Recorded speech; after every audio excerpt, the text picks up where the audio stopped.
I buy like around once a week. You know, you can't once if you don't buy the ticket. I don't expect to win, but I also expect to that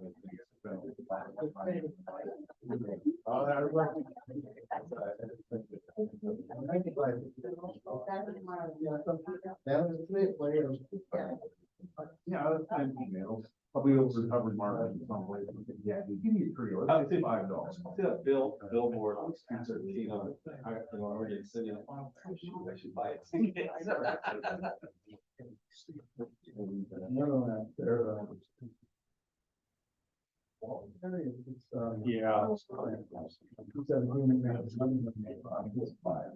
Yeah, but the one cool I don't know. 213 on Oregon City. Right by the bench. But you know how much you're not gonna win if you don't have a ticket. But I only buy one because it only takes one.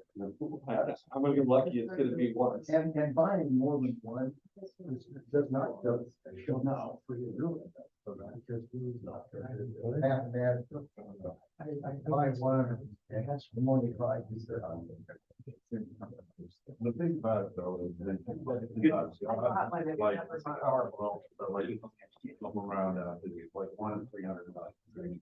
So you get Powerball, jackpot for 1.2 billion. Why is it from those years ago? I understand.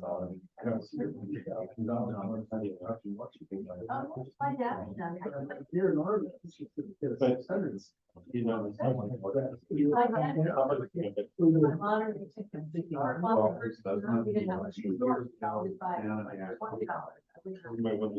Yeah, the big guy.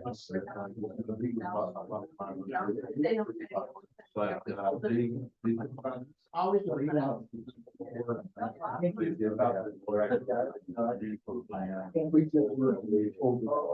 Right. Oh, I guess that's how you find out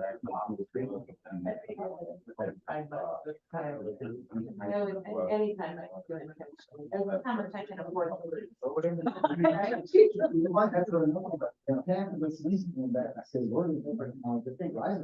That's true. That's true. That's very true.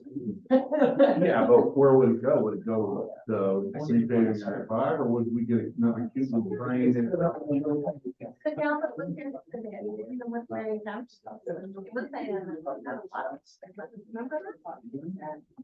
what's the, I saw that someone was talking about that. Oh. You know, We got phone call. so I must admit it out expanded. And expanded and got these. But that, that's ridiculous. How long do you think you have to read? Right.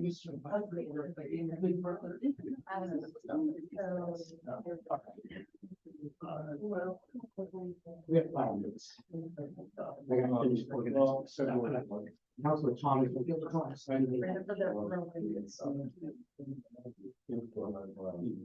On your signing. Oh, but I want to retire off. I don't know why.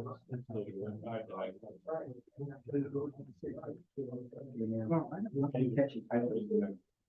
It's not like that. We can risk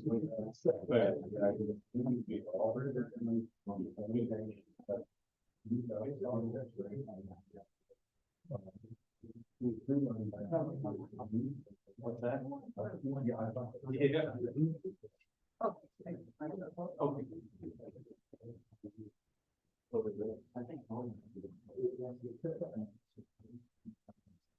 You can move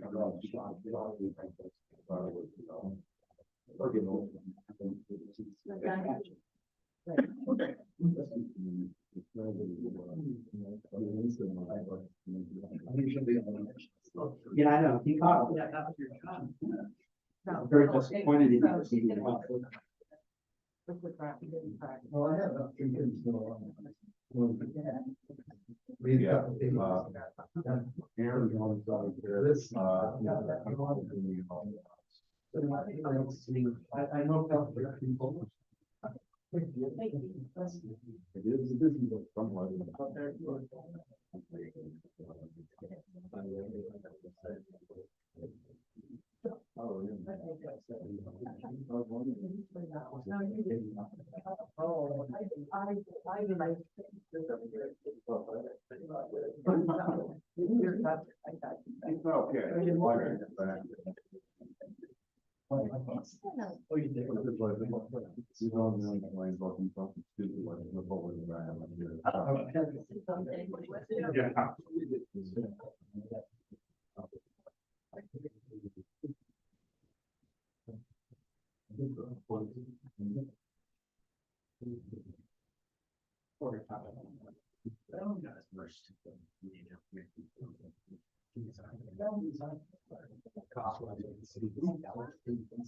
I'm into it.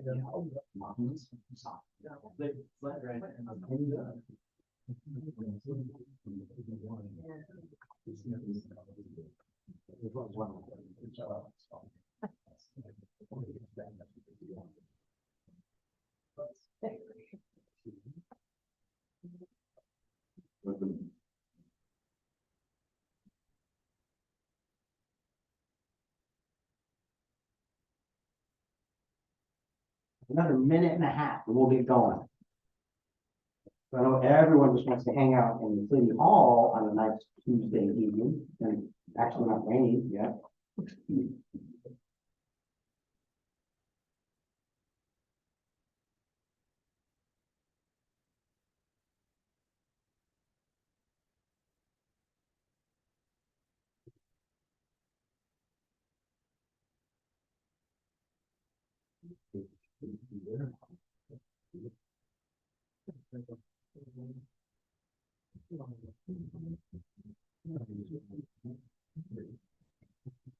So as long as I'm not transitioning, I can take time to both of them fires. My eyes slowly transition between both and fire. So if I'm doing a lot for that thing with no, then I'll put. When I started this position, many classes, not every classes.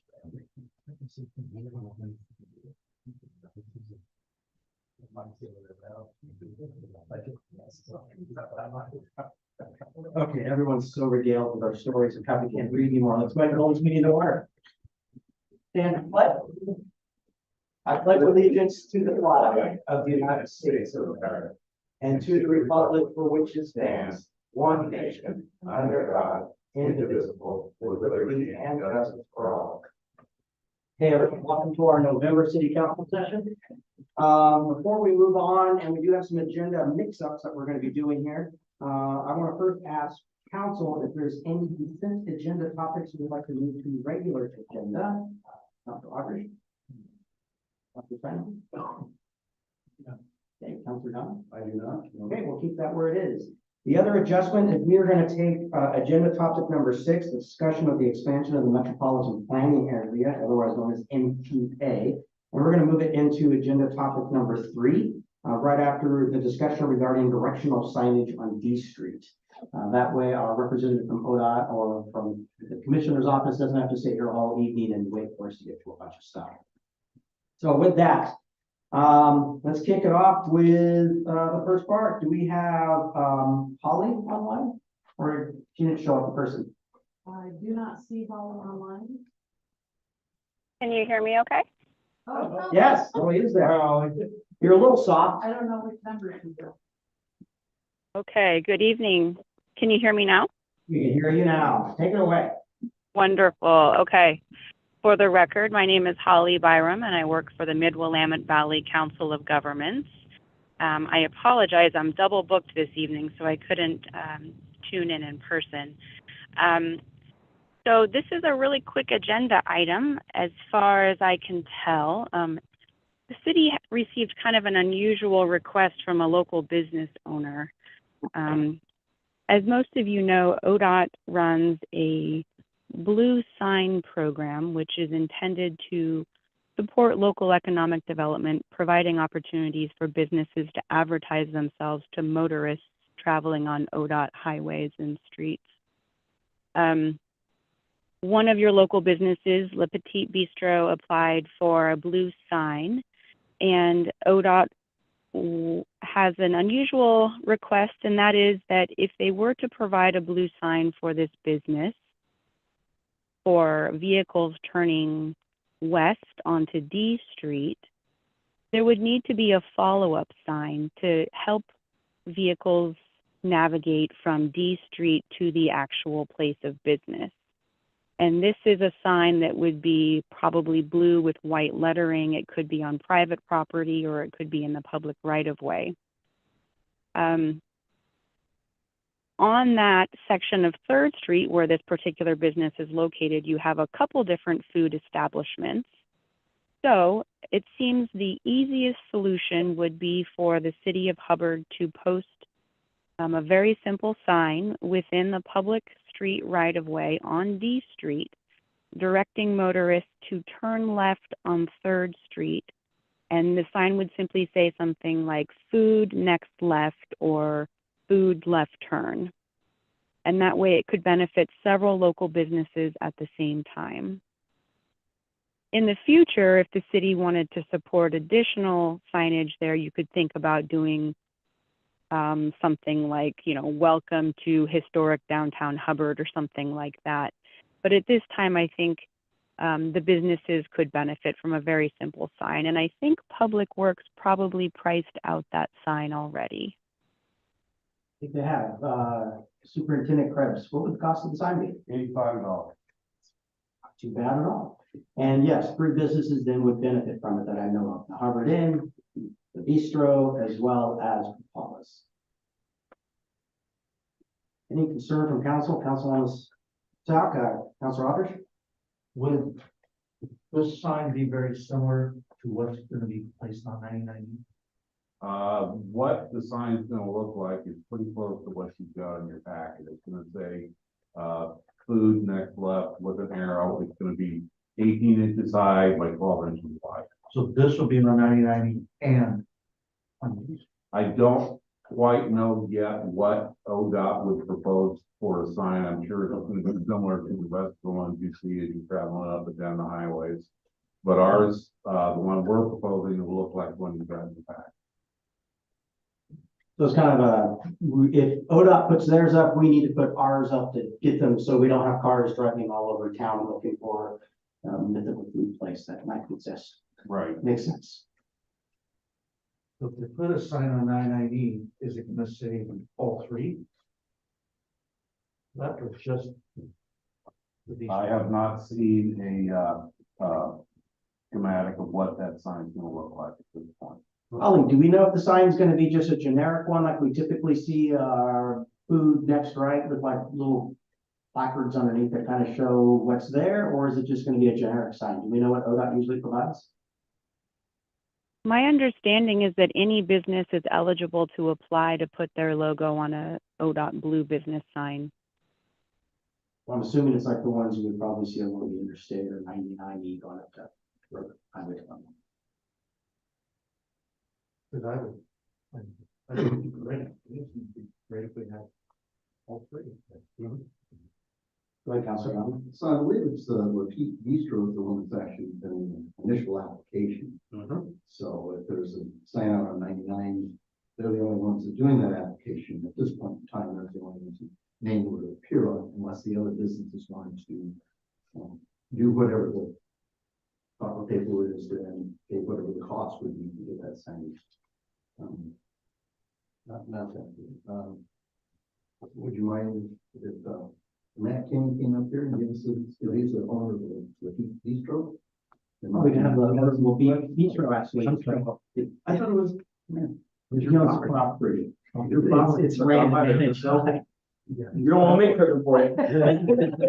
So, do you have any comments on what you guys are expecting from ODOT? Yeah, so we did submit the application, Excuse me, name and address, please. yeah, 3490 Third Street. We're the owners of Lippitt Bistro, David and Ann Schultz. Thank you. We did submit the application. It is, we pay for the cost of the sign if it's approved, so it would be our sign unless the other businesses were submitting applications as well. Then it could probably become a joint sign, but at this point, it would just say Lippitt Bistro, turn right, or, So it'd be your side. yeah. And that's the one on 99. Road. But before the ODOT will approve that, we have to put ours. No, we have to do it together. Law. Yeah. downtown. Yes, we have to approve it on ours, as the policy. Yep. I think it's a great idea. I just don't want to see 1 month we do one. The next month we end up having to do the same thing again. And then the next month, if we could all be on the same page, and if they split the costs. Because there's 3 great businesses that we, That's good for life. It's a huge assumption that I'm making, but my assumption is it's a generic sign for 99E that will have the bistro on there, and then other placards can be added on at the cost of the owned establishments, just like you would see on any road sign advertising next attraction, whatever it might be. So, I'm assuming it's there, and all we're doing is putting a generic sign up that says food next left. That's awesome. Councilor Simon? I just want to make sure, is it gonna be okay to put it, is it within the city right away that we put the sign? That kind of, That goes back to the superintendent Rice. as long as it's in a right away, I think it's great. And thank you for doing the legwork of getting the advertising to pull people into Hubbard. I think it's a really cool thing. So Yeah, I thank mean, it's our hope that it's not only gonna draw people to our business, but to cover the town. Yeah, it's hopefully gonna pull people off the highway into the downtown area. you. And I see it doing that, so thank you. With that, I'm assuming Holly, you're gonna, actually not Holly, but in this case, Sean and or, minister here. Now I'll go, a motion and a vote for this one? Yeah. Okay. I'd like to make a motion that we go ahead and approve, Public Works Department to purchase the signage for D Street advertising food next left. I second that. And we have a motion and a second. All those in favor say aye. Aye. Aye. Aye. All those opposed say nay. Okay, motion carries. Thank you. Okay, next one up is the discussion regarding proposed discussion on the expansion of the metropolitan planning area. So just reminding everyone that was originally agenda topic 6, we're gonna move that up. So Administrator Wade, I will hand it over to you to carry on the discussion. Just give us an update that you've got. Okay, thank you, Mayor, Council. We've had several meetings on this and a lot of debrief on where we're at with the expansion of the metropolitan planning area into the Aurora Hubbard area. There was a follow-up meeting with ODOT members of the Willamette Valley Council of Government, also Marion County Transportation, and Aurora and Hubbard representatives to discuss in more detail what the impacts will be. It was confirmed that the metro taxing district is different than what we're talking about here. So the metro taxing district will not be moving down into Hubbard and Aurora area, which means there will not be additional taxes that we will be contributing to the metro planning area in the Tri-County area. And then also, when it comes to emissions testing and those kind of activities, that will not be impacted in our area at this time. We did also have discussion that while we will be moving forward with the metro planning area designation, and going through that process as required under federal law requirements, we are going to have some time to actually talk about what the metro planning organization, how that's going to function, what the oversight will be.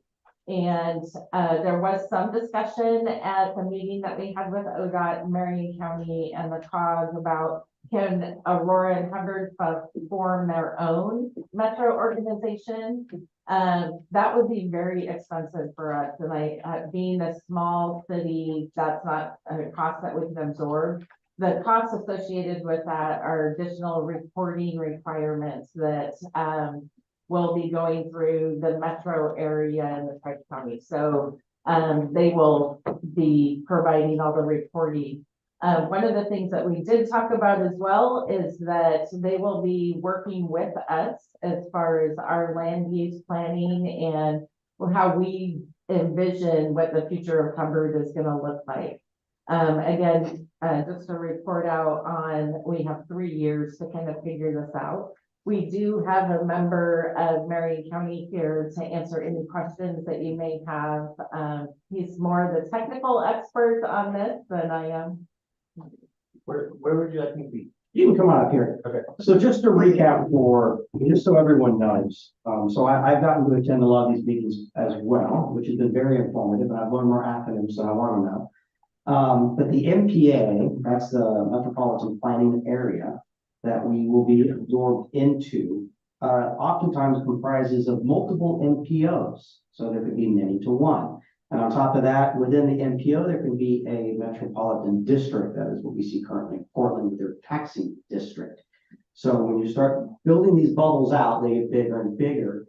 As we've learned, absorption into the MPA for Hubbard and Aurora was mandated because of the Census 2020 findings, the way they do a strange way of impervious concrete or whatever soil, which means water runs off of it. They were able to draw a line from the current area within Wilsonville, and I think the rest stopped, and then drew it straight down to Hubbard and Aurora.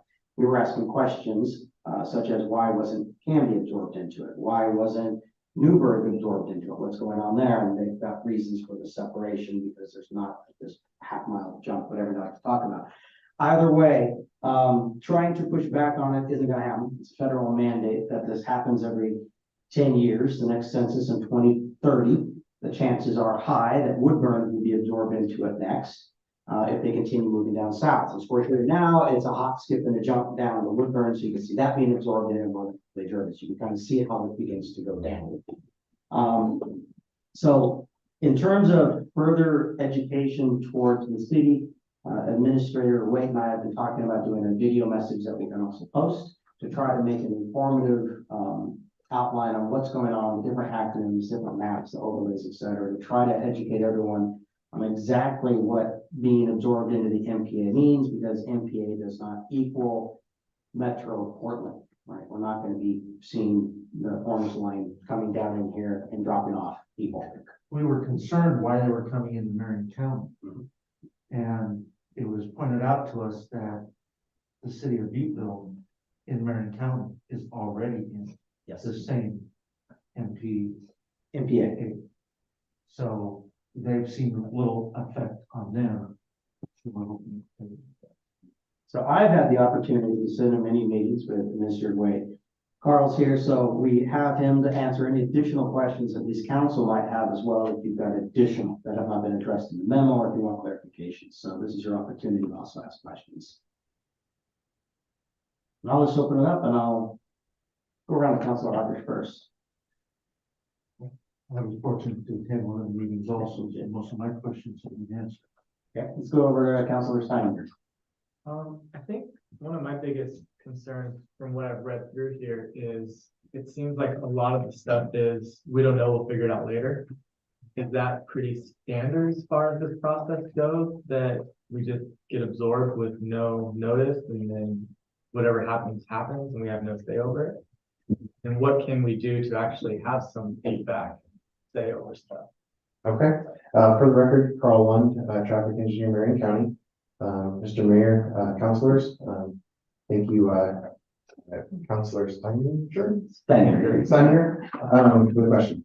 So every 10 years, the census does their census count, and they have blocks, and they're in all sorts of funky shapes and sizes.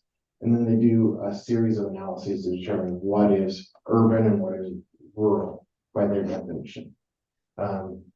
And so like the city of Hubbard is a urban area in a rural region. And there, it's not really connected to anything. Obviously, there's farms around it. But they do a series of, when, Mayor Rostisil. Yep. When he described a series of hops, skips, and jumps, they literally do, they call them hops and jumps. From Technical term. from urban area to urban. And, it is based on, like he said, where water runs off. And where there are, there's a population of folks living. And so, it's done across the nation with the same pattern. There is, like you said, when the census says this is urban, that's that. It's a national thing. And they, put people into metropolitan planning areas. What you get. I think the question that Steinecker had though was in terms of the unknowns that are in there. Because there's a lot of unknowns. There's still a lot. And I think that's where the 3 years of effort between now and final absorption, those details are going to be ironed out exactly what they need. Yes. Basically, because the census took place in 2020, it's 2023. There's another 3 years, like you're saying. They're just doing what's called the RTP, what the acronym stands for. But it's their plan essentially for the Metropolitan Planning Organization, Metro. And Hubbard is not currently in that plan. They will update that again. They will update that again in 3 years. And so all the questions that are being asked, they'll be answered through that process. Like, is Metro going to put a max station in Hubbard and we have to pay for it? Or are we gonna have to pay for the art tax, or are we gonna have to, List of taxes that we don't need. sure, that is what our concerns were when we started meeting with them. Is how much of this is going to be literally crammed down the citizens' throat? We heard from citizens that were very upset that it was just thrown at. So we've been asking an awful lot of questions. And it is in its infancy and it's more ODOT geared. Conversations. Right now versus anything else. That's not the same next year. We're gonna roll the dice and come up with, okay, now we want to start doing this. Is it gonna affect our grants? Like small town, Right. you know, stuff that we have coming in. Is it gonna change us from a rural setting to a suburban? So those are all the questions that the group has been diligently looking for its answers. So I will say, Portland Metro does not want Aurora and Hubbard added to this. They have been working very hard to keep Canby and Newburgh and Aurora and Hubbard out of metropolitan planning area of Portland, and census had other ideas like that. So I think one thing you can look at though over the next 3 years at least is we are engaged, we are talking, and we are trying to guide as best we can the future that Hubbard's got in terms of how do we best work, not just with this MPA, but in the future, how do we form a regional or a North Marion focused MPO? That's the next part, that metropolitan planning organization that can work together more about what is our common goals and themes. That MPA has its own director, staff. And so obviously somebody's got to pay for all that. Now Salem has an MP. So They're an MPA. actually. It's an MPA with an MPO that encompasses the entire MPA. so the things seem to be a lot looser, easier to digest. They just brought in, what'd you say, Onto? Yeah, we just brought in Amstel. Turner was brought in 10 years ago. So, but they don't have all this mumble jumble that Portland does. We asked about potential of going with Salem and being part of them. The answer was no. And Woodburn's pretty into this, so they had attorneys and everything else attending the meetings, wanting to know, because they're next, they know. So this is all being taken very seriously. Before we move on, real quick, So, Mayor, councilors, one thing that, we also did talk about as well, Aurora and Hubbard cannot be our own MPO just because we don't have the financial resources for it. At some point, when the MPA expands down into Woodburn, Jervis, eventually Donald as well, looking at forming our own MPO that includes Jervis, Woodburn, Hubbard, Aurora, Donald. And then even though we're still part of that MPA, we have our own organization. So that is something that we're gonna be talking about over the next few years. 2030 sounds like a long ways away. It's really not. So, and Woodburn's been great about having a representative at every one of our meetings. And seriously, our city administrator spent a lot of time in really guiding us to make sure we are on the right thing. So we can't say thanks enough for that. Oh, yes. No, I definitely appreciate all that, and just reading through all the information that you did provide to us, I'm very grateful for, so, thank you. Yeah, I would think, before we go to Councilor Young real quick, I think 3 weeks ago, we were a little panicked about what this meant. And I think now we're seeing, wait, this is just a gradual thing and we can figure it out and at least have some control over our destiny, and still at this point. Councilor Young? Just some, significantly concerned about this, and, you're telling me the Portland Metro really doesn't want us, but this is a federally mandated process, is that the idea behind it? So I'm sure when they were sitting at around the midnight table or the good old buddy system back in Washington DC, they probably weren't thinking of Hubbard, Oregon, I'm sure. It's probably says, well, this sounds like a great plan, let's do it this way. Tax office. So, it's nothing that I don't know if we can actually do a lot at our level. We can definitely push back. I'm still in the pushback mode. But one thing that I kind of look at, I think this is Sean's memo here, I'm very popular, Administrator Week's memo here. Some of these acronyms, the formula that Marion County gets via the AOC/LOC agreement. What's the AOC/LOC agreement? I'm assuming Association of Cities, League of Cities. I assume as well. Would be set up AOC was about these splits. Okay, and then transportation. The TPR, is that similar to TSP, Transportation planning rules. So that's a set of rules at the state level that they're not necessarily code or law, but they're administrative rules that we're supposed to follow in the state.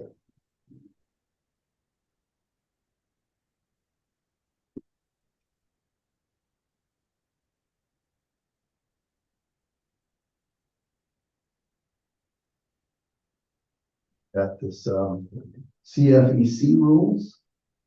CFEC. I don't believe Hubbard will be affected by CFEC. That's climate friendly and equitable communities. It is a set of greenhouse gas reduction planning rules that the state has put in effect for major municipal areas. But so dealing with it in the Salem region, Turner's not affected. So that's what would, I believe, indicate that Hubbard wouldn't be affected.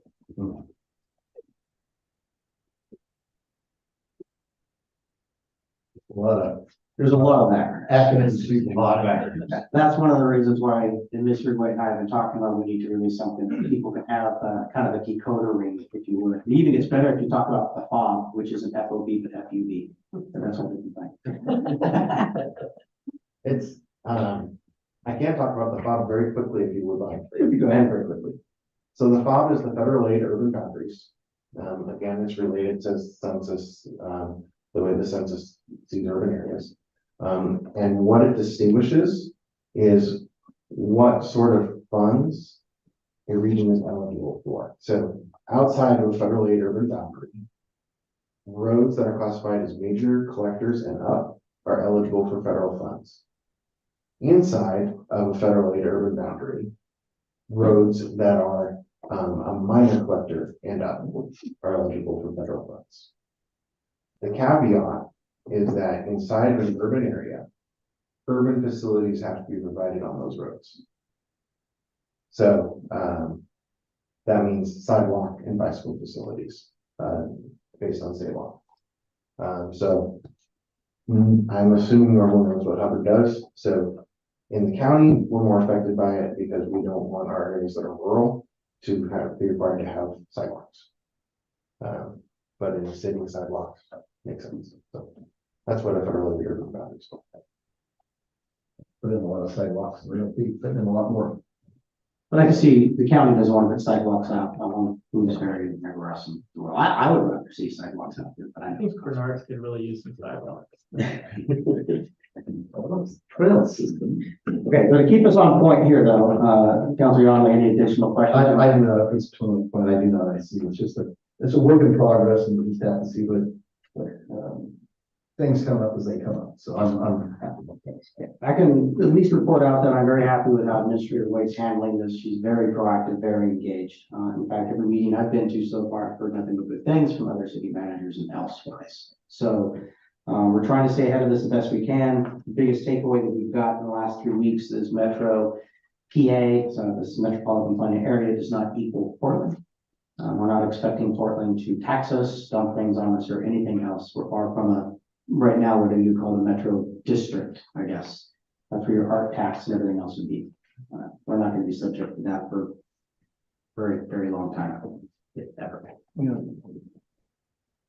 Generally speaking, this was gonna be a topic in Administrator Waite's normal update. I asked her to pull it out, but make sure that we at least could get it as a topic item for us to have as a regular discussion. Assume we can continue every month with whatever updates we're getting and just keep everyone informed the best we can. Mr. Mayor, Go ahead. could I ask you one clarification while the county specialist is here? Go ahead. So this says a federal mandate, so what most of us here metro, we think of Portland, Oregon. But if it's federal, so Phoenix, Miami, Raleigh, I mean, cities across the country are under this mandate. It's not just a Portland metro. Is it called metro in other areas, or what are the similarities or differences? All states have this? All states have this. Okay.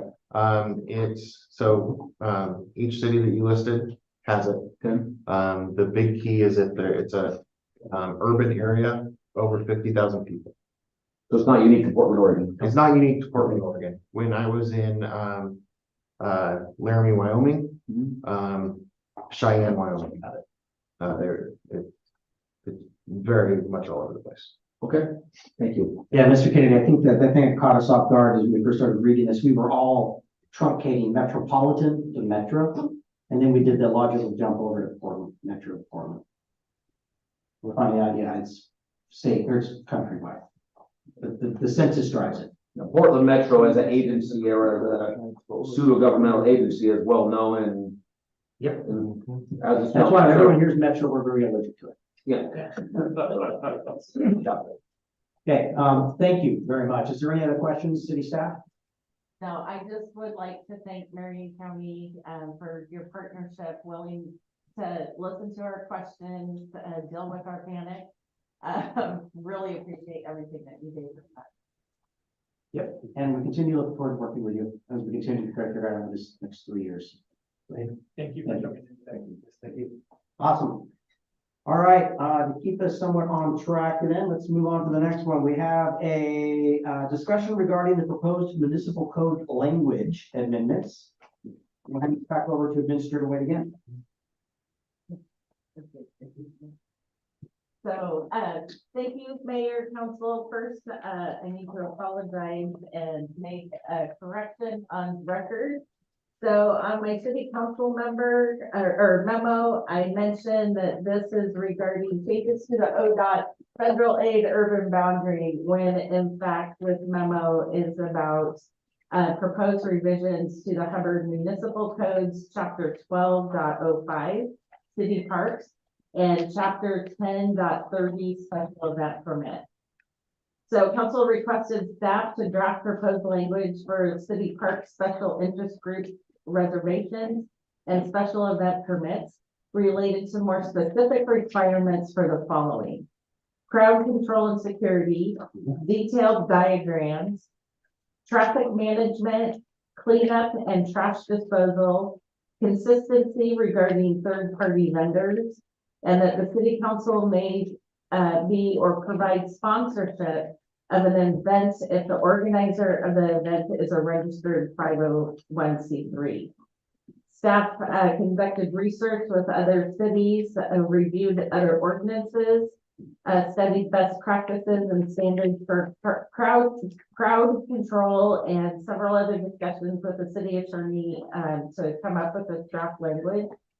Additionally, there is an inconsistency between the two ordinances. Chapter 12.05 city parks requires city council approval, and chapter 10.3 requires the city administrator approval. And the city administrator reviews the applications and has the authority to deny them. If an application is not approved by the city administrator, the applicant has the opportunity to come to city council for an appeal.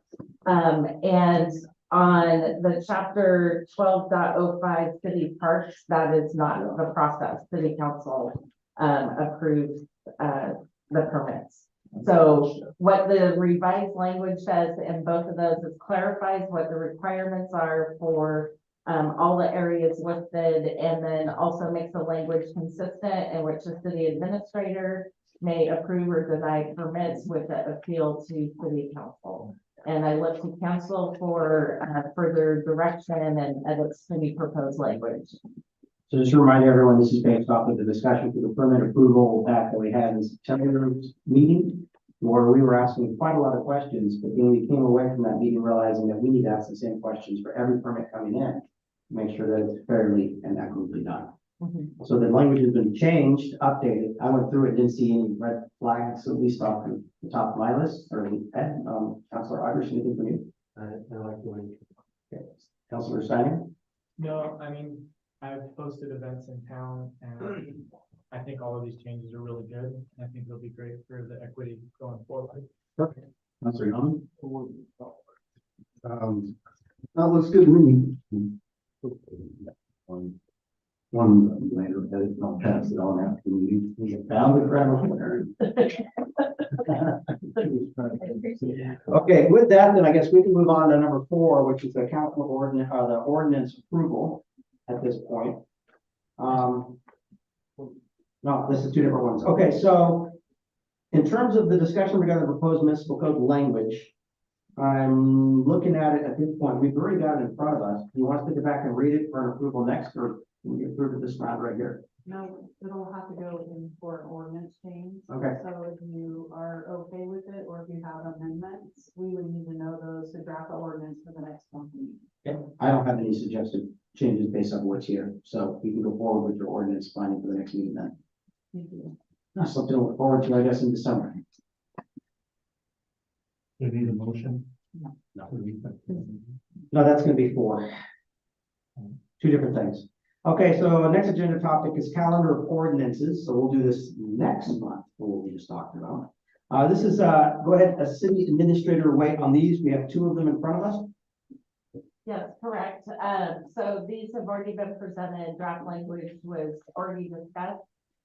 This is really just changing and making consistent language where the police chief reports to the city administrator, but council still has the authority to hire and terminate the person in that position. So it's really just a cleanup of the 2 ordinances. Okay.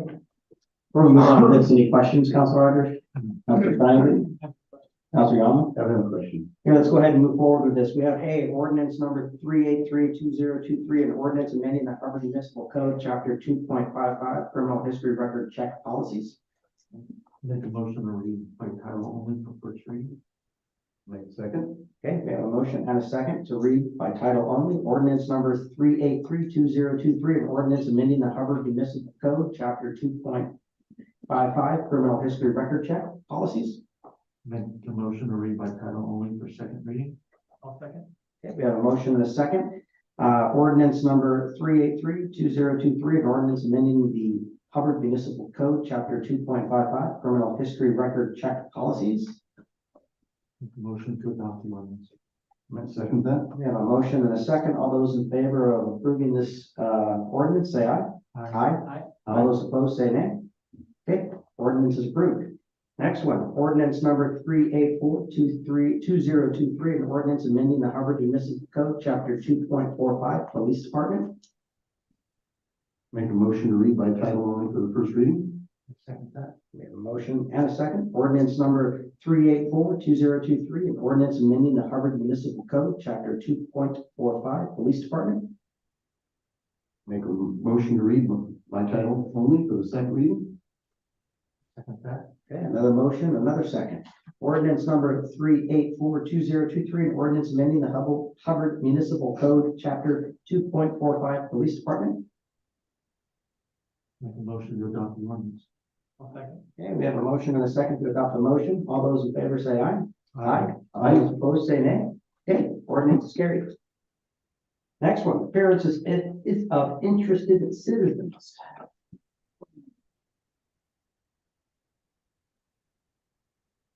Sherwood 262 Mina Plates. Just want to say thank you to the councilors, mayor. We got together as a group.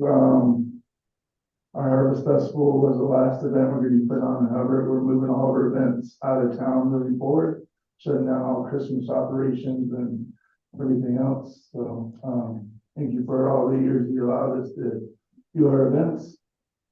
Just other communities are in desire of our events, so I guess Hubbard doesn't want that anymore, so we're just going to move out of town for now, but we just want to say thanks. We could probably try to do our toy giveaway at the fire station, try to keep that one here in town, but as the parades and harvest festivals, I feel at this time that it would be more beneficial to go outside of town to reach other organizations. But thank you so much for allowing us to put our events on the last 3 years, and we will invite the Hubbard community to wherever we choose our next venue. So thank you guys for all your support.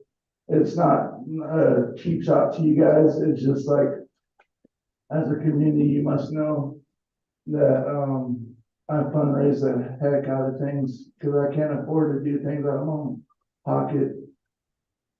But I have to get sponsorships for all of our permits and everything, and it's just financially overwhelming for us.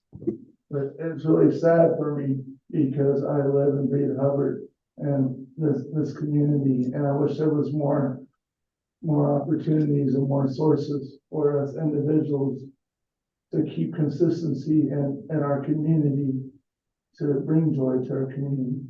I know that I haven't been the greatest model citizen of this community. I know I've wronged you, Rogers. I've wronged you, Rossville. Mental health and depression is a pain in the ass. It turned you into people that you don't want to be. And I apologize for my mental health and my depression got in the way and turned me into a very stupid person for a time stamp. So from the bottom of my heart, moving forward, I apologize to you and the Russell family for whatever my actions may have transpired towards you. And I know we had some issues before Audrey, and we rose above them, and we had a decent right now relationship since we talked. But I just want to say thank you for all your support, and I love you guys, and I'll go to battle for each and every one of you guys. If you ever need anything, I promise I'm back, and I'm back for you guys if you ever need me in any events down the road. You guys got my full support. I just apologize for the delay of the mental health. I went down. It's my brother. He shot himself in the head in October right before my harvest festival. So it's been a real rough for me. Thank you. And he was a service. He served in Afghanistan, Iraq. He was my only brother left. So So I'm sorry that it kind of figured down to your family and everything else. I just want to bring joy. That's all I want to do. I just want to be a light and some kind of give these awesome community people in Hubbard something to look forward to. That's all. I don't have no other anything on my heart. I don't get paid for any of these events, Mayor. But I think every single event we put on has been a success, right? During the pandemic, we brought people together. Even you would go to this. Remember when you had your float coming out of the back of the truck flying out our first year? And people still talking about that parade. My question is, we just got to come together. And I don't mind giving my parade to the city of Hubbard. That event alone was probably one of the best events that we ever put on together as a community when we came all together during the pandemic. I think we need to do more of that here as a community. It shouldn't be just a hot festival, sir. We just need to do more for this community. We need to give people hope and something to look forward to besides one event per year. I don't even care to have any of these events no more. I just want to help out. I got off my butt and put the work in because I wanted to see it. I've done it for 4 faithful years. And hopes that the city would backpack off me and say, hey, Rocky, we want to take this over. We want to take this burden off your shoulder. We want to participate and team up with you to give this community something to look forward to. I can't afford to do it on my own anymore. I'm sorry. Thank you for your time, Rocky.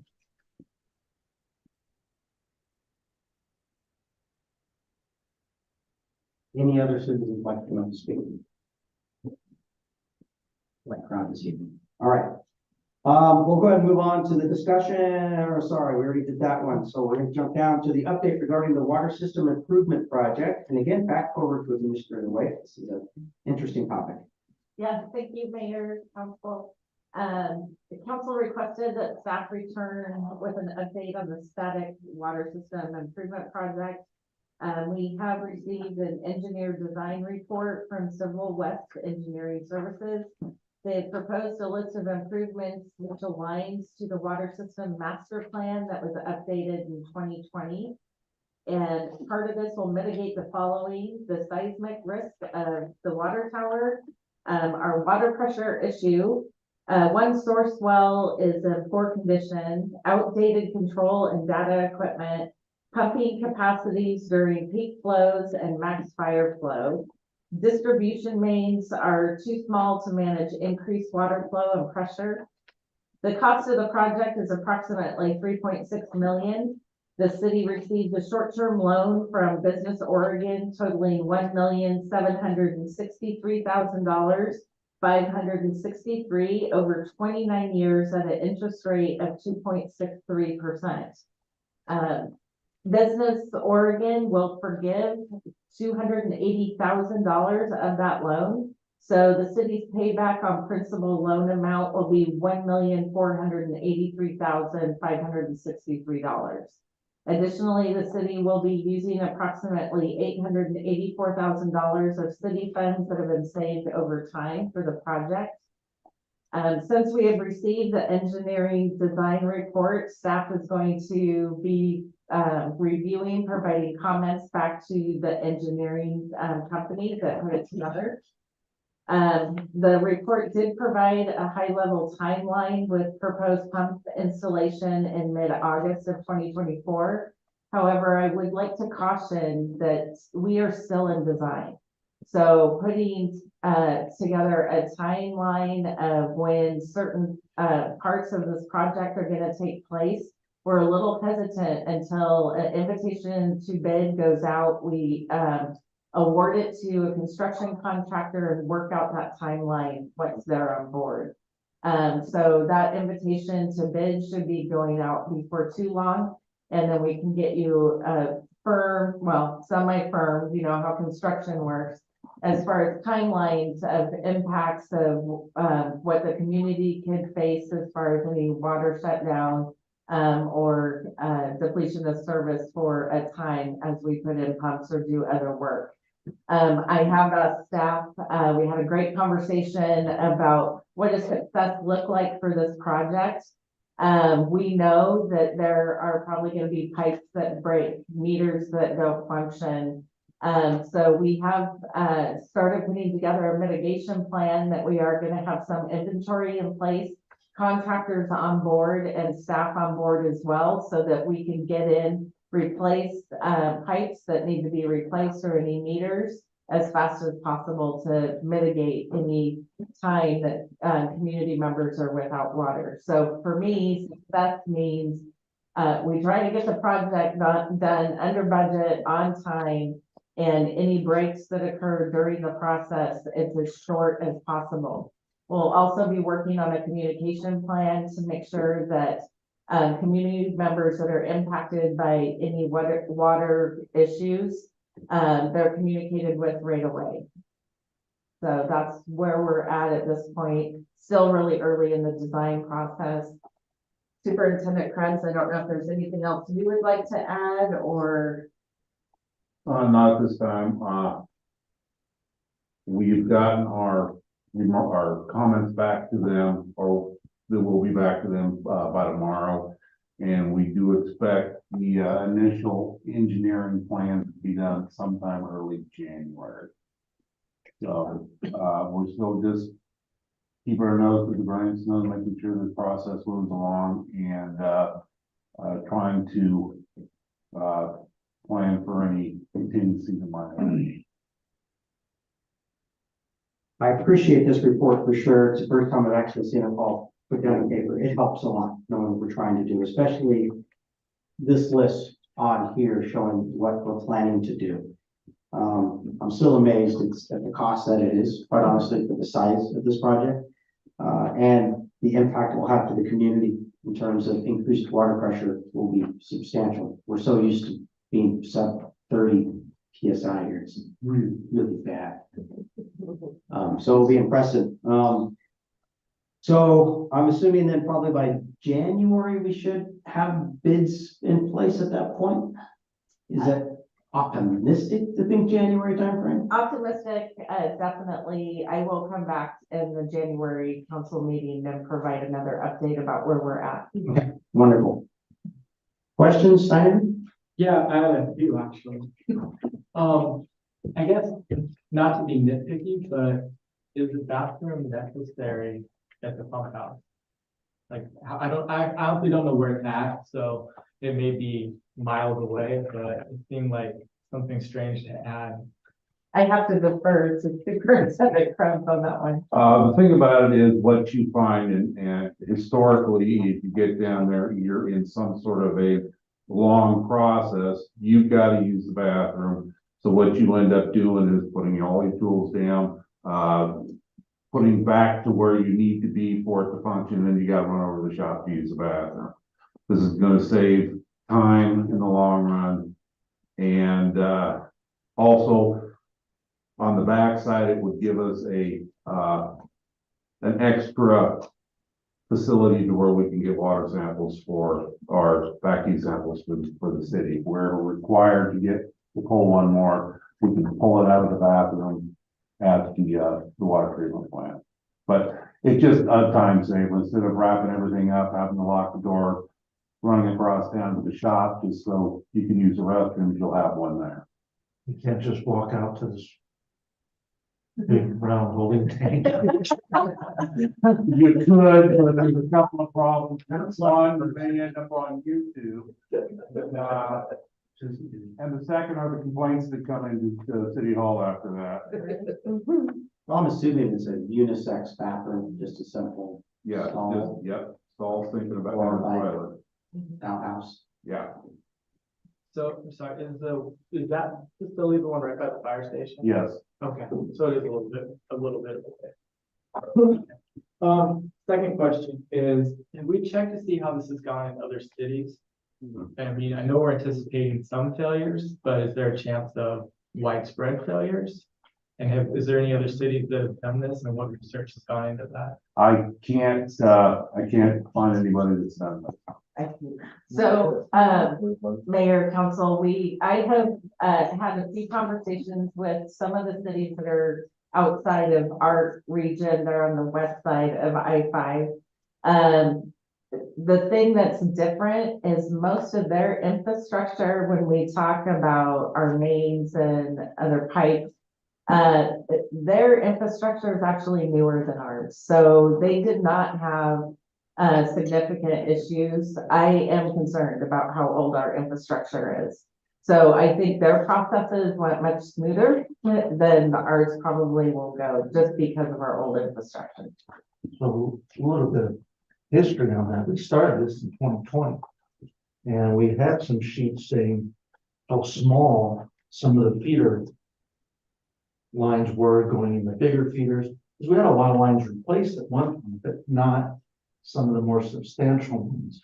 And so we just don't have the flow.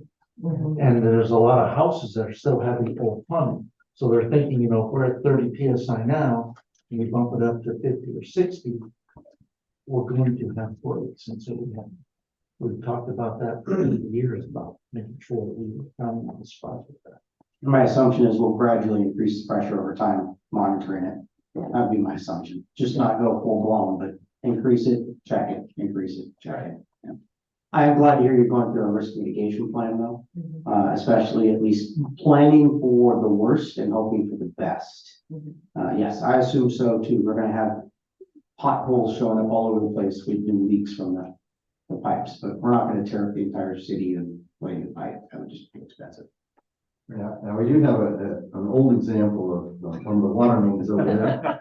But it's what replaced those is what's currently in the ground. So much old 4-inch cast iron stuff we have there, the bacteria or bacteria rust has been chewing away at since that was replaced. And then my last question is, can we put a deadline on the bidder? So when the contractors are bidding, they know they have to have it done a certain amount of time, so it doesn't get dragged on for a very long time. Well, so when we go out for the invitation to bid, there will be a time frame identified. Again, we do expect that this should all be done within a certain amount of time. We're not going to drag this out. However, I mean, supply chains have improved over the last year or so, but there are delays that usually happen. But no, we'll keep them on track and make sure this doesn't drag out for more than the couple of years that we're looking at. No, thank you. I really do appreciate the package so that we can see all the things that are going into it. And I was very impressed with the interest rate that we got on that loan to be able to do it all. Like, you can't get money that cheap anymore. So I'm really grateful for all the work you guys have put into preparing for this. Business Oregon has been a tremendous partner with not just our community, but a lot of other rural communities. They know how difficult it is with Measure 5 and other issues where we're just struggling with revenue. So they're a great partner. Awesome. And in our water bill, there's a small fraction that we pay, everybody does a little extra each time. And that's coming into play to help keep the cost down. So we've been planning for this for For a very, very long time. Yeah. Which is why we didn't have a ballot measure to do new water system, because we've been, Same. appreciate all that. It's the same thing with the city hall even here. We received money over and over again and finally got it remodeled. So it costs much, but not too bad.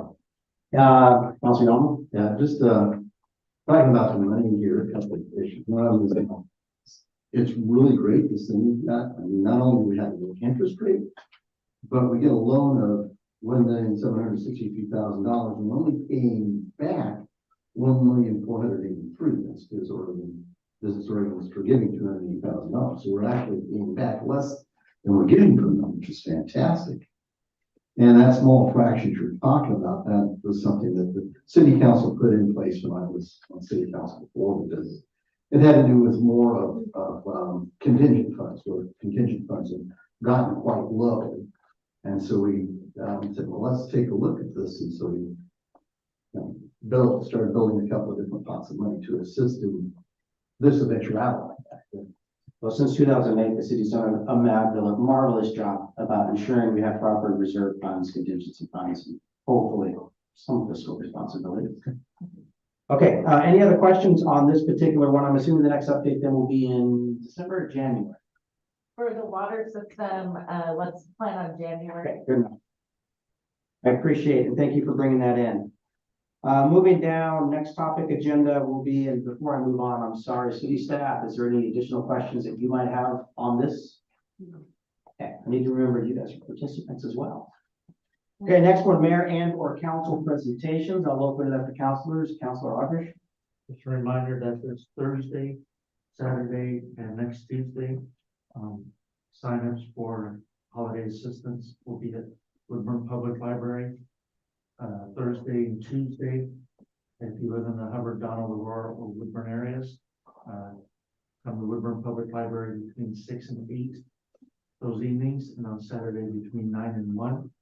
To sign up, you just need to show proof of residency, and you must be in the zip code of Woodburn, Donald, Hubbard, and Aurora. And then if you have children, we ask that you bring proof of them, whether it be an Oregon health card or school report card, something that proves that they're your children, and we will sign you up. And distribution will be on December 16th. Hubbard, Donald, and Aurora will be distributed at the Donald Fire Station, and Woodburn will be at Woodburn High School. And that's through Love Santa. Wonderful. Councilor Allen. I have nothing to do, thank you. Councilor Stein. Okay, the only thing I've got to report out on is I think it was last Friday, I attended the Love Inc. Gala fundraiser.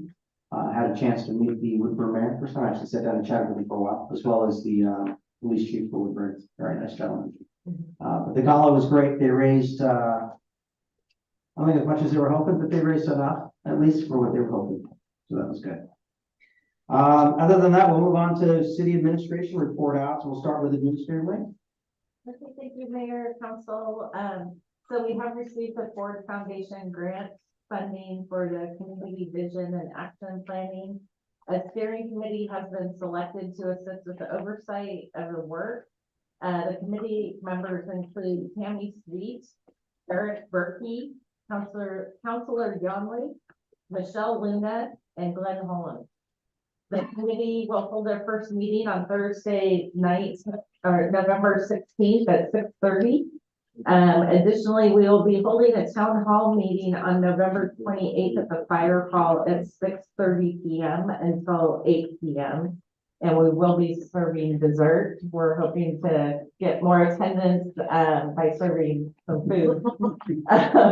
And postcards will be going out in the mail to all community members Friday.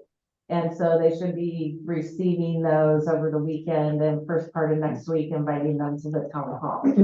At that point, they'll be able to provide some input and the vision of Hubbard, what they want to see Hubbard look like as we move forward. So I'm really excited for this work to be done. I have included a burn rate report for October for our financial statement. The receipts of general funds still remain a little low, but in the last week, we have received some of our franchise fees. And then also Marion County noticed us that our imposed tax for Hubbard was going to be 1.1 million, which is approximately 4% higher than what was budgeted. Our expenditures remain under budget as a result of vacancy savings. Then also back to kind of my grant finance update.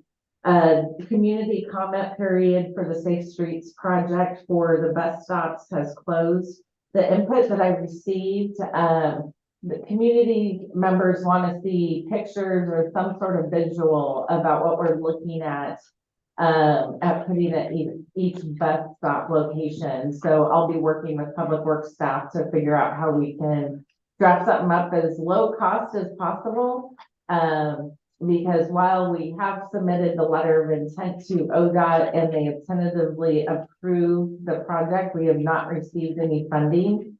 And I am a little concerned as we move forward, how much funding is gonna be available as they are going through budget cuts. So, well, I'll keep you posted there. Also, staff has, reached out regarding refurbishing the tennis courts for dual purpose, tennis and pickleball. My memo states that we're going to have public comment held in December. We've decided to wait until January. With the holidays and other things happening, we just figure we get more public comment, in January if we wait. And that concludes, my administrator monthly report. If there's any questions? Mr. Rogers? I have no questions. Councilor Diamond? I do not, you answered them all. Councilor Young? I do not. Thank you. Awesome. Let's move right along. We'll start with the police department then. Chief Rush. Okay, want to start off by, you should have a letter there from the Woodburn, Lieutenant, recognizing Officer Bentley and Hart, helping them at a pretty critical incident, a violent subject. That, you know, that wrote that all officers on scene, including the Hubbard officers, that demonstrate professionalism and commitment to their actions in a dangerous, intense situation. He further wrote that each officer involved played an important part in ensuring the safety of the community and themselves. So, kudos to Officer Bentley and Officer Hart. I had just come back from the 2-week vacation. I didn't get everything on this memo that I should have. I just want to give you guys a brief update. You've probably seen Measure 110. That's the one that decriminalized drugs and stuff, and it's not working very well. So they've recognized that. There's been work groups and everything that's looking to maybe more accountability connected with that. So they haven't really said repeal, but anyway, the bottom line is we want to get these people off the drugs. So, and then Measure 114, that's the gun laws. I have not seen anything come out from the chief's organization. I did read online that the judge has November 22nd, I believe, is 60 days that he had to rule on the restraining order. I don't know what's going to happen. We don't have anything in place at this time. I haven't seen anything. I know the state police has at least a permit somewhere that supposed to, but if you saw the special agent in charge of Portland, why the FBI can't accept the fingerprints, it all goes back to 1972 and some legislating at the federal level about how they can do their criminal history. So I don't know what's going to go on from there. So it's a brief on 114. I'm just wondering what's going to happen come November 22nd or Senate. So this last I think we adopted last meeting that where our overnight camping is. Since that time, a gentleman in the white van that we have not seen. So I don't know what happened to him, unless anybody's seen him out there. I talked to Sarge about it in Officer Bentley, and we just haven't seen him. So he might have moved along or something. But we do have a local, well, he's not a kid, but he's been camping around. Mitchell? What's that? Mitchell? Well, I didn't want to mention names. Yeah, we offer to get him help and stuff, and he's been advised that if he's overnight camping, it's in the parking lot here. He's been trespassed from another local business as of Saturday. So I don't know what's going to happen with him, but he's probably the one that we've had. We haven't seen any other that I'm aware of. Is anyone still in camp about people's porches? I have no clue. But in that one, Chief Rush, I'll touch base with you afterwards. Okay. Because I could try to help you encourage him to either seek out or. Yeah, I've been the one who's contacted him twice last. I can't remember now, but I've offered to connect each some help somewhere, and he declines all the time. Officer Hart started the academy on Monday. It's first 60 person academy, so it's we'll see how that goes. I'm sure there'll be some bumps, but DPSST is working hard to ensure that the adequately train all the officers attending. We gave a conditional offer. I think I mentioned he finishes up the 2 next phases this week, so we're hoping for positive outcomes so we can get him on board. And then we cracked open bathroom on a third individual, so, Wonderful. yeah, and then, Bricks in North Marion asked us to help with a firehouse, open house. So the day before Halloween, so our officers were there too, that was Officer Hart and Bentley. And then, we got a call, like the night before, I guess, our, girls soccer team from North Marion played for the state championship and, they won. But we were able to escort them with Marion County and the fire department, Hubbard Fire Department, outside from the high school down to 551. As they went to Liberty High School, so great for the girls. And I think that's about it. Does anybody have any questions? What's Roger? I have no questions, thank you. Councilor Have any questions? Young? No questions, thank you. I don't have any questions either. Okay, Just gonna enjoy having you as our police chief and at least for the next few months. yeah, thank you. Okay, we'll move on then to administrative department. We'll start with, reporter Bill. Want to do an update on the grant application. I was told that we should hear something by the end of this month, if not soon. On that. Which grant is this one? That's for the comprehensive plan update. Okay, that'd be two Second. on here. Yeah, okay, number two both. Awesome. And I'll apologize now. I'll probably be right on the deadline for that newsletter. Any questions for, Director Noel? Councilor Rogers? No, but thank you for putting in the information I sent. Perfect. Councilor Steiner? No, just I think we could probably put your apology in writing, because Probably, just keep it as a, yeah, just a regular carry on. I apologize ahead of time. no, thank you. Oh, I'm getting better at getting this out, so.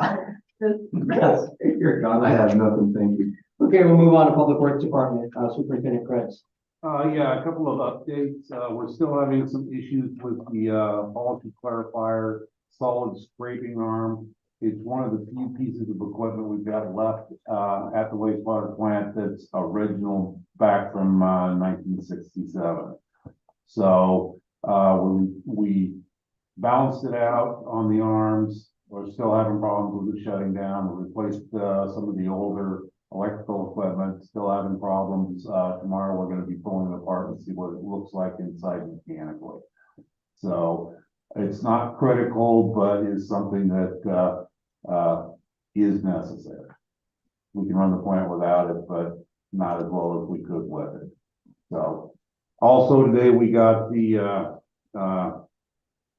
measuring apparatus installed for the, creek, so we can, measure the flow in the creek. DEQ required during our last, permit update that we start sending the state, flow monitoring data from Mill Creek. So we got that done. Now we need to start, taking our measurements, and the, engineers will send us some sort of a matrix that we can plug it into and get the flow dynamics out of it. Other than that, things are going well. Do you have any questions for me? First one, number 3, this credits for the temperature. I mean, seriously, we can basically buy compliance. That is. We can buy our way out of our temperature. Doesn't fix anything, it just sends revenue. Okay. Yeah. I just wanted to make sure I read that right. Literally, it's a credit scheme of, oh, you pay us additional and you can get a pass. We pay a third party administrator, and yes, we can get a pass for overheated water in the military. That's crazy. Other one, the big one I've got is the crazy pothole I swore was gonna take off my tire the other day. I had to turn around and check the air. I'm like, oh, we're putting the air. I'm like, didn't think of this. What can we do? I know you mentioned, Mr. Witt, that you've called ODOT already. Yes, Is there something we can do temporarily, even as a city, just to dump gravel into it or something? I'll check in the morning, but the last update I got from ODOT, it should have been taken care of this evening. I hope so, because yeah, everyone's been hit. I mean, it's, It's bad. yeah. it's bad. Yeah, it was on their list to do sometime this afternoon, and I hadn't had a chance to get out of it without feeling correct. So first thing in the morning, I'll check that. Or after the meeting, I can, right. Either I hit it or I don't. Cause I always forget something there. Okay, There you go. okay, point of order, everyone. Okay, Councilor Audrey's questions? Two things. One, 1967 was a darn good year.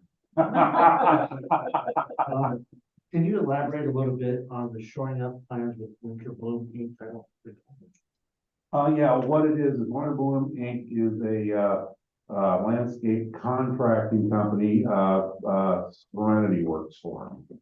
And she has spent some time down at, General Falls Nature Park, and her company does a volunteer day to update parks and do some work, and, this year, their volunteer hours are gonna be being held at General Falls Park. So, we're just going through, some of the needs that they're gonna have, such as tractor, the chipper, some hand tools. There may be a few other, items that the city needs to provide, but if we can get, 80 hours of free work down there, I think that would be worth our while if we've got to maybe buy some mulch or something to put in down there. So, those requirements or those requests have not come my way yet, but as soon as I find out, I'll let the council know.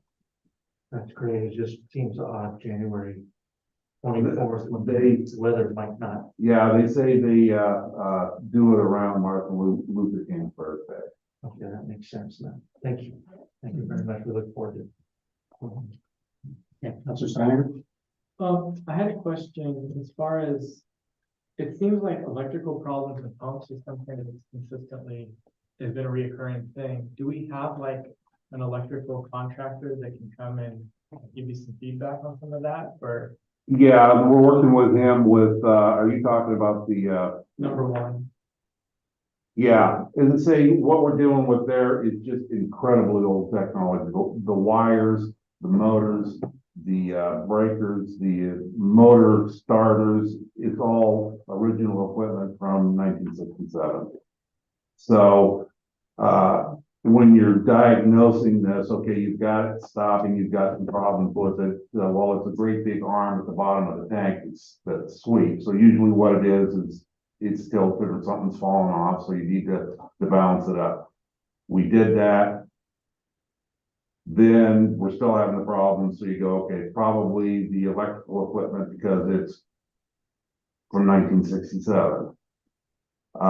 We got that changed out, and fortunately for us, it's not a three-phase system, it's a single-phase system, 110. So it wasn't all that expensive to do it.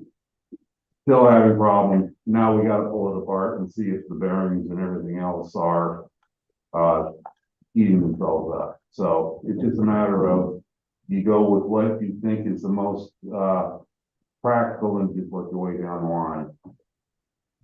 I don't really want to have to add this as a rebuild for when we do our upgrade to the wastewater plant, but it may be absolutely necessary to do it if we can't get it fixed. Can't find parts, so we're gonna have to either buy a new one or have parts made or make parts ourselves. Or designate a museum and build it. Yeah. I'm just hoping those bearings heat up and not heating that water too much. Right. Before it goes. Well, we'll just buy more credit. Yeah. Yeah. Any additional questions, Councilor Steiner? Just on the credits, actually, I mean, I personally would rather see us try our best to make sure we don't need to buy any credits. I Or actually, we settle on that. I agree with you wholeheartedly, but we're talking about a small agency, Hubbard, and every idea I pitch to the engineers, they go, yeah, we'll do that for you, but it's gonna cost you millions and we can't guarantee that it's gonna work. Okay. What we're coming down to basically is for what we've got to spend, this is our best option. My thought originally was maybe a wetland area in that back area behind the wastewater plant. Engineer tells me it's too small. They're doing that sort of thing in Forest Road. They've got 50 acres. Yeah, definitely not 50 acres over there. No. And they put out about 5 million gallons a day. So we do about 250,000 gallons a day. We still don't have enough, land, and there would be absolutely no way for us to purchase anymore. Sounds like we need about 5 acres. Yeah. Yeah. I mean, just math in the back of my head. So. Okay, well, thank you. Councilor Youngman? So, I know we're doing this big wastewater plant, project. And so this assembly we're talking about here, that's not part of the current upgrade? It is not. Okay, just kind of curious about that. And,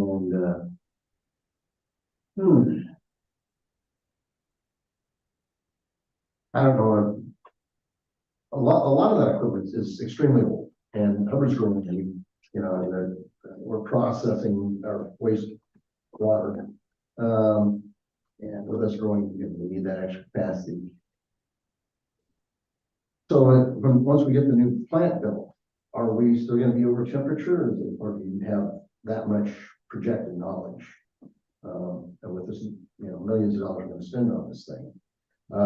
Is there any engineering that says we're gonna be okay, or we're gonna be about the same? Or is that just too far down the road to know that as of yet? There again, the mechanical cures for it, or the physical cures for it, are expensive. We're talking millions of dollars up front and possibly hundreds of thousands of dollars a year to run the equipment to maintain that. And I'll give you an example. We can run refrigeration units. They make refrigeration units. They're about $1 million for something that our size is about $60,000 or $80,000 a year. What we're looking at with the credits is hire the third party company to manage it. Costs us about $120,000, and then it will be about $40,000 a year to buy the credits. So you don't have the initial heavy outlay to have to maintain. You could go away from, we use UV light for disinfection. Okay, UV light adds temperature to it. So you go, okay, we get rid of the UV, we go back to chlorine. Well, if you add chlorine, you're talking $50,000 a year, but you also have to add a chemical to remove the chlorine before it gets to the creek. So you're talking another $50,000, and you're also talking probably $250,000 to $300,000 for the equipment to get it into the water. One of the other ideas, back when we talked about this before, was to pump it over to the place that grows the lawns. Turf and trees, yeah. So, of course, that's going to be some piping we got to get across the stream. I get an agreement for them to take it on a long-term basis. Has that been tossed around recently? That idea discussed? Part of that plan is we have to pay for building a dam in one of the ravines over there that can handle the water, put our water in basically. And that particular plan had a price tag of $1.9 million. Back then. Back then. Yeah. Sounds like we have to limit our showers. No, we're thinking just cold showers. My son will be grateful that I have big cold showers. It's the biggest help thing he's interested in. I'm assuming you guys are still formulating what will be the long-term plan though. It's just right now, you're just mentioning the credits are an option. Yeah, credits are an option. It looks like probably our best option. If we're doing wetlands, we're gonna have to buy some land someplace. If we're doing pumping into the grass fields, the problem we have is we don't put off enough per day to make it worth their while. If we were 5-6 million gallons, they could irrigate to their heart's content, just drop a pump in, and send it up to them, but they have to reservoir it to get enough to, last them any length of time, so that's expensive. I thought running the serpentine pipe down there, mingling the discharge from the plant with the groundwater running to the creek, but they're telling me that we don't have enough land, and there again, that's about a $2 million proposition just to put the pipe in. So we need to build a water park. Okay, we're going off. Okay, Counselor. One more thoughts out, and I know this is kind of an expensive thing as well, was to reuse that water back in city parks. And, you know, of course, we don't have the money to do this, but, you know, in the space station, they recycle their water all the time. They have special collection, stuff like that, but I know there's equipment out there that can, you know, destroy the bacteria and remove the solids well enough to be able to sprinkle our own parks with, let's say. So that's another idea that was tossed out there at one time. Well, the question on that one, though, would be the infrastructure. You'd have to run separate lines that would be for wastewater, whatever, to go to the irrigation areas. Right. But I know that was another thought out. I think the gross factor comes into that. It's treated water. It is treated, it's treated water. It's perfectly fine. The backside of All that, around grass. the backside of that is you have to meet special requirements for discharge through DEQ, which usually requires having to run it through a filtration block. There's not a lot of easy answers. No, there isn't, but, okay, any additional questions? That's all I have. Okay, any additional questions for Mike before we close out this topic? Okay, Superintendent Krebs, my apologies. Okay, we'll move on. Do we have Chief Carmen? I see somebody online with the phone numbers. I don't know. That's what I was just asking. If not, we'll go ahead and move past number 10. We'll go on to consent agenda then. So on the consent agenda, we have 3 primary topics. I'll go ahead and read them for approval. We have A, the approval of the city council minutes, October 10th, 2023 regular, and October 16th, 2023 special. B, approval of the October 2023 check register report, and C, approval of application for North Marion Fellowship to use Centennial Park December 1st, 2023 for a Christmas tree lighting ceremony, and authorize for the city to pay for the light team costs. Make a motion that we approve the consent agenda. Second. Okay, we have a motion and a second. All those in favor say aye. Aye. All those opposed say nay. And consent agenda carries.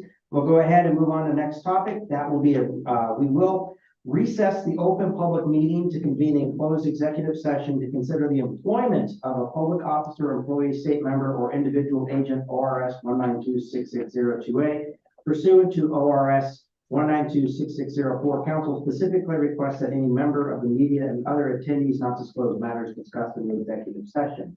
So what we're going to do here real quick is we do need to close for an executive session, maybe 10 minutes at most. Maybe 15, and then we'll open it back up for any public vote that we have to do.